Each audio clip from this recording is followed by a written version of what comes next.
கர்த்தருக்கு பிரியமானவர்களே, உங்கள் எல்லாத்துக்கும் அன்பின் வாழ்த்துக்கள்.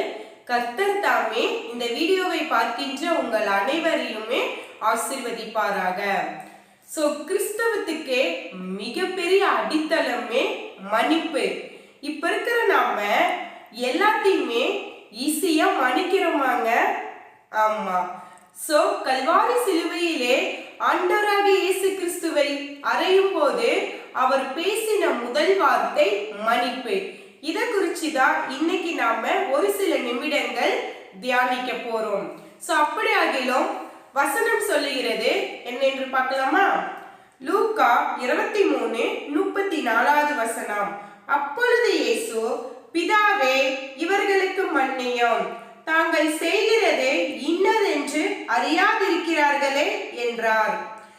இதுல பாத்தீங்கன்னா 2 சம்பவங்கள் சொல்லப்படுது.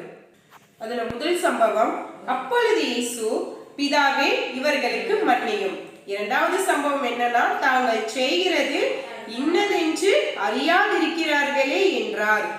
அதாவது அந்த ஜனங்க ஏசப்பாக்கு விரோதமா பண்ணிட்டாங்க. அதுக்குதான் ஏசப்பா இவர்களை மன்னியும் சொல்றாரு. ரெண்டாவது, இவர்கள் செய்கிறது இன்னதென்று அறியாதிருக்கிறார்களே என்றார்.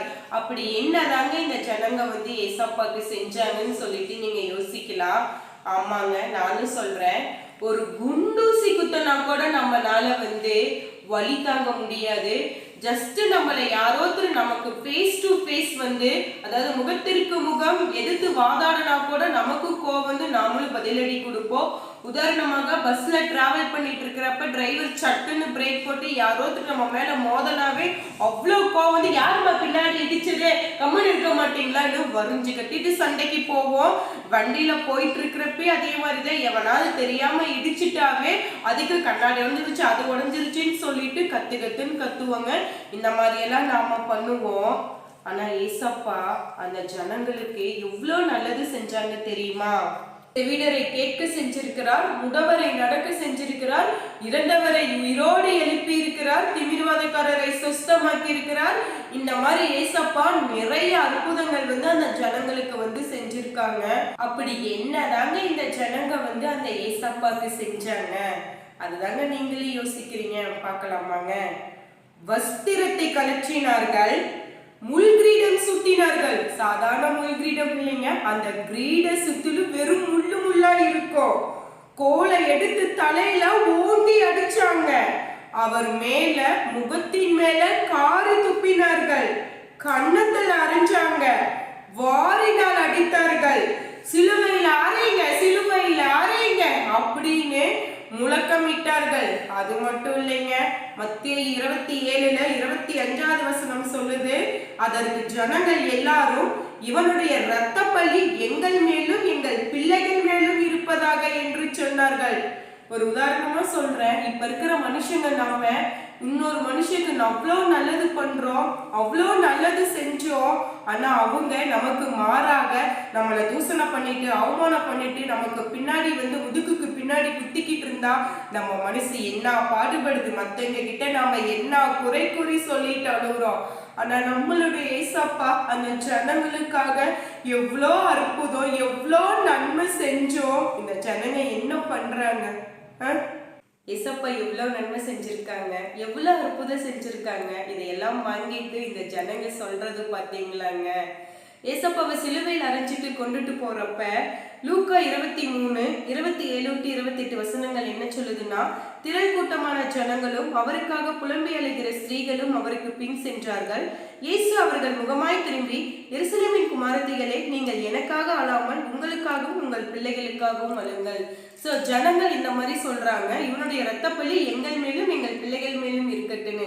இதை கேட்கிறப்ப அவருடைய மனசு எந்த அளவுக்கு பாடுபட்டு இருக்கும். அதனாலதான் ஏசப்பாவும் சொல்றாங்க, நீங்க எனக்காக அழுவாதீங்க. அதாவது அந்த ஸ்திரீகள் அழுவுறப்ப நீங்க எனக்காக அழுவாதீங்க, நீங்க உங்களுக்காகவும் உங்கள் பிள்ளைகளுக்காகவும் அழுங்களுங்க. நீங்க நினைக்கலாம், எங்க ஏசப்பாக்கு இருக்கிற பவரை யூஸ் பண்ணி அவர் என்ன வேணாலும் பண்ணிருக்கலாம்ல அப்படின்னு நினைக்கலாங்க. ஆனா அவர் அப்படி எதுவுமே பண்ணல. அவர் எவ்வளோ அமைதியா எவ்வளோ பொறுமையுடன் இருந்தாரு தெரியுமா? எதுக்காக அப்படி இருக்கணும்னு சொல்லிட்டு நீங்க நினைக்கலாம். ஏன் தெரியுமா?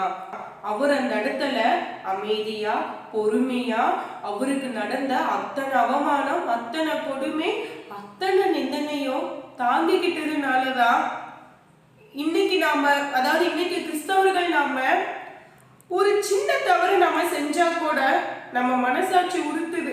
ஏன் தெரியுமா? நம்ம மனசாட்சி குத்தனாதான் நாம் இன்னைக்கு இருக்கிற உண்மையான கிறிஸ்தவர்கள்.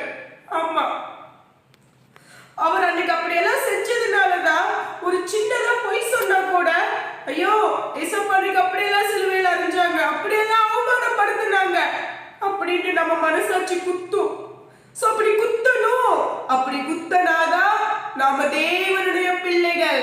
அப்படி குத்தப்படலினா நாம் உண்மையான கிறிஸ்தவர்கள் அல்ல, தேவனுடைய பிள்ளைகளும் அல்ல. நமக்கு விரோதமாக யாராவது ஒருத்தர் செயல்பட்டாலும் அவங்களை ஈஸியா மன்னிக்கணும். அப்படி மன்னிக்கலினாலும் உண்மையான கிறிஸ்தவர்களும் அல்ல, தேவனுடைய பிள்ளைகளும் அல்ல.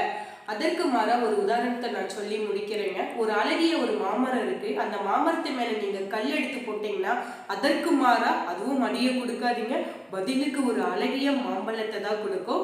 அதே போலதான் ஒவ்வொரு கிறிஸ்தவர்களோட வாழ்க்கையிலும் ஒரு கன்னத்தில் அறிந்தால் இன்னொரு கன்னத்தை திருப்பி காட்டுன்னு பைபிள் வசனமே சொல்லியிருக்குது. ஸோ உங்களுக்கு விரோதமாக யார் செயல்பட்டாலும் சரி அவங்களை ஈஸியா மன்னித்து விடுங்கள். ஸோ கல்வாரி சிலுவையிலே ஆண்டவராகிய இயேசு கிறிஸ்து இந்த ஜனங்களுடைய தப்பிதங்கள் எப்படி மன்னித்து ஆண்டவருக்கு நல்ல குமாரன் ஆனாரோ, நாமளும் மற்றவங்களுடைய பாவங்களையும் விரோதங்களையும் மன்னித்து இயேசு கிறிஸ்துவுக்கு பிள்ளைகளாய் இருப்போம். கர்த்தர் தாமே உங்களை ஆசீர்வதிப்பாராக. ஆமென்.